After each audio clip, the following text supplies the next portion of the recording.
સુરતમાં ગણેશ વિસર્જનને લઈ ખાસ તૈયારીઓ, કડક પોલીસ બંદોબસ્ત સાથે 600 સ્વયંસેવકો રહેશે હાજર।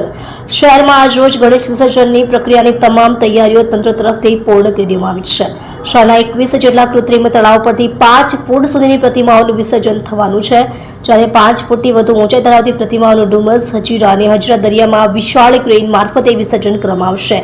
સુરત શહેર ગણેશ ઉત્સવ સમિતિ, પાલિકા અને શહેર પોલીસ દ્વારા સંકલન કરી આજ રોજની તમામ તૈયારીઓનું હાલ નિરીક્ષણ પણ કરી લેવામાં આવ્યું છે। ગણેશ વિસર્જનની પ્રક્રિયા ઝડપભેર રીતે પાર પડે તે માટેની અપીલ સુરત શહેર ગણેશ ઉત્સવ સમિતિ દ્વારા શહેરના ગણેશ મંડળોને કરવામાં આવી છે। સુરત મહાનગરપાલિકા દ્વારા આવતીકાલે ગણેશ વિસર્જનની પ્રક્રિયાને લઈને 7 ઝોનમાં બનાવવામાં આવેલા કુલ 21 જેટલા કૃત્રિમ તળાવ પર તમામ તૈયારીઓ હાલ પૂર્ણ કરી લેવામાં આવી છે।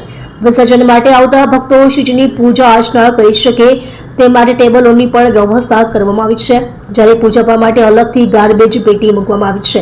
એટલું જ નહીં પરંતુ વેસ્ટમાંથી બેસ્ટ બનાવવા માટે પૂજાપાના સામાનની પણ છટણી એનજીઓની મહિલાઓ દ્વારા કરવામાં આવશે। જે સામાનમાંથી વેસ્ટમાંથી બેસ્ટ નવરાત્રી માટેની સુશોભિત વસ્તુઓ બનાવવામાં આવશે।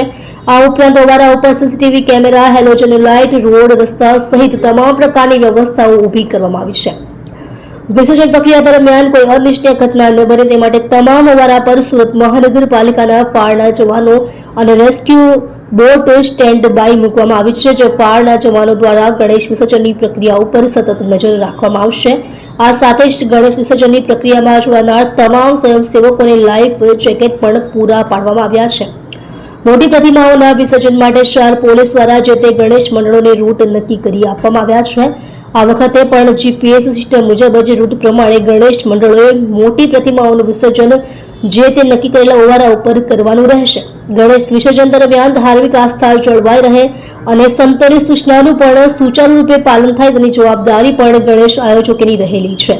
જો આવતીકાલે ગણેશ વિસર્જનની પ્રક્રિયા ઝડપી રીતે પૂર્ણ થાય તે દિશામાં તંત્રને સહકાર આપવામાં આવે તેવી અપીલ સુરત શહેર ગણેશ ઉત્સવ સમિતિ દ્વારા સૌ ગણેશ આયોજકોને કરવામાં આવે છે।